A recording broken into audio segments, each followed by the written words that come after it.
लागल दिल में ललसा हमारो पुराई देत, देवघर घुमाई देत हो। हमरो खातिर एगो गेरुआ साड़ी लियाई देत, देवघर घुमाई देत हो। तो हेलो दोस्तों, आपका स्वागत है हमारे YouTube channel writer Mahesh Prajapati में।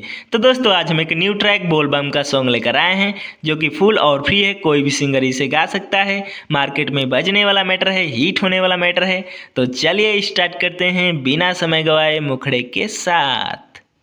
अब की भोला जी के दर्शन कराई देता, देवघर घुमाई देता हो। लागल दिल में ललसा हमारो पुराई देता, देवघर घुमाई देता हो।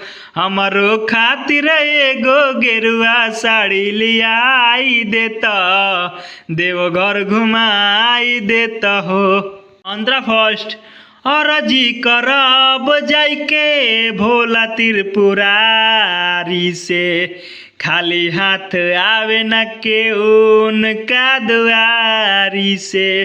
अरजी करब जाइके भोला त्रिपुरारी से, खाली हाथ आवे न केहू उनका दुआरी से।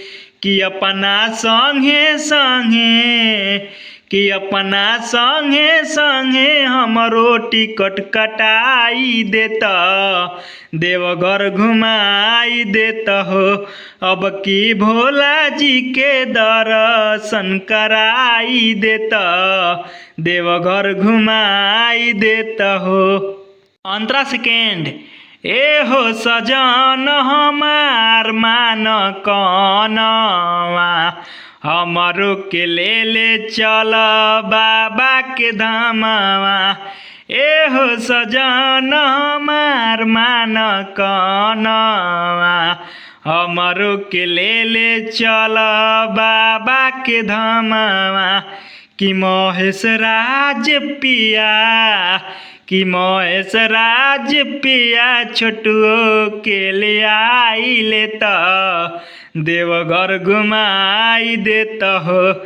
अब की भोला जी के दर्शन कराई देता, देवघर घुमाई देता हो। तो दोस्तों, इसी तरह का फुल और फ्री सॉन्ग पाने के लिए हमारे चैनल को सब्सक्राइब करें और वीडियो को लाइक करें, शेयर करें और कमेंट करें। तो चलिए मिलते हैं किसी नेक्स्ट वीडियो में किसी नए ट्रैक के साथ। तब तक के लिए बाय।